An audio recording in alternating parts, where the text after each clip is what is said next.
বিএনপির সবুজ সংকেত, বিসিবি বস তামিম ইকবাল। বুলবুল বিদায়, ভোট চালাবেন তামিম ইকবাল। বিসিবির নির্বাচন, তামিম ইকবালকে সমর্থন জানিয়েছেন সাবেক সভাপতি। হায় হায় একই কাণ্ড, বুলবুলকে সরিয়ে এ কেমন চমক দেখালেন তামিম ইকবাল। আগামী অক্টোবরে বিসিবি নির্বাচন, এখন দেখার পালা কে কাকে পাল্লা দিয়ে বিসিবি সভাপতি হতে পারে। তো দর্শক, খবরের বিস্তারিত তথ্যের জন্য আমাদের ভিডিওর সঙ্গে থাকুন। আগামী অক্টোবরে বিসিবি নির্বাচন, চলছে নানা জল্পনা কল্পনা। কে হবেন বিসিবির সভাপতি, এ নিয়ে ক্রীড়াঙ্গনে কৌতূহলের অন্ত নেই। সাবেক অধিনায়ক তামিম ইকবালকে নিয়ে আলোচনা হচ্ছিল। গুঞ্জনের পালা হাওয়া দিয়ে বিসিবির নির্বাচনে অংশ নেওয়ার ঘোষণা দিয়েছে সাবেক এই দেশসেরা ওপেনার।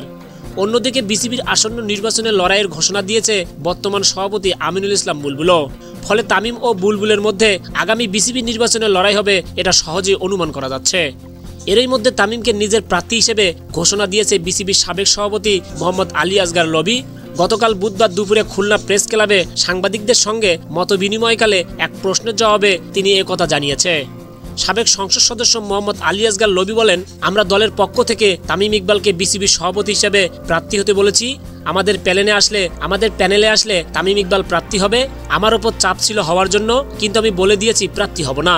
তামিমের সঙ্গে আমাদের কথা হয়েছে। তামিম খুব ভালো একজন ছেলে, খুব নামকরা ক্রিকেটার, সব দিক থেকে সে ভালো। ক্রিকেট বোর্ডের সভাপতি হলে ওকে যদি ঠিকঠাক মতো চালা যায় তাহলে সে অনেক ভালো করবে। বিসিবির সাবেক এই সভাপতি আরও বলেছেন, বুলবুলও নাকি সভাপতি হওয়ার জন্য চেষ্টা করছে। এখন দেখছি এখানে রাজনীতি ঢুকে গেছে। রাজনীতির মধ্যে গেলে হবে না। আমি কিন্তু বিসিবিতে এসেই প্রথম কথা বলেছিলাম, রাজনীতি চলবে না, আমরা সবাই এক। এখন দেখা যাক কি হয়। যদি তামিম হয় আমি যেসব কাজ করতে পেরেছি তাকে দিয়েও সেগুলো কাজ করতে পারবো। মতবিনিময় সভায় সভাপতিত্ব করেছেন প্রেস ক্লাবের আহ্বায়ক এনামুল হক। সভা সঞ্চালক করেছেন ক্লাবের সদস্য সচিব রফিউল ইসলাম টুটুল। সবাই আরও উপস্থিত ছিলেন খুলনা প্রেস ক্লাবের কার্যনির্বাহী পরিষদের স্থায়ী বিন্দু এবং অস্থায়ী সংসদ সদস্য, অন্যান্য সাংবাদিক বিন্দুরা। তো দর্শক, আপনাদেরকেই বলছি, তামিম ইকবাল কি পারবে আমিনুল ইসলাম বুলবুলকে টেক্কা দিয়ে ভবিষ্যৎ বিসিবি সভাপতি হতে এবং বাংলাদেশ ক্রিকেট বোর্ডকে সামনের দিকে এগিয়ে নিয়ে যেতে?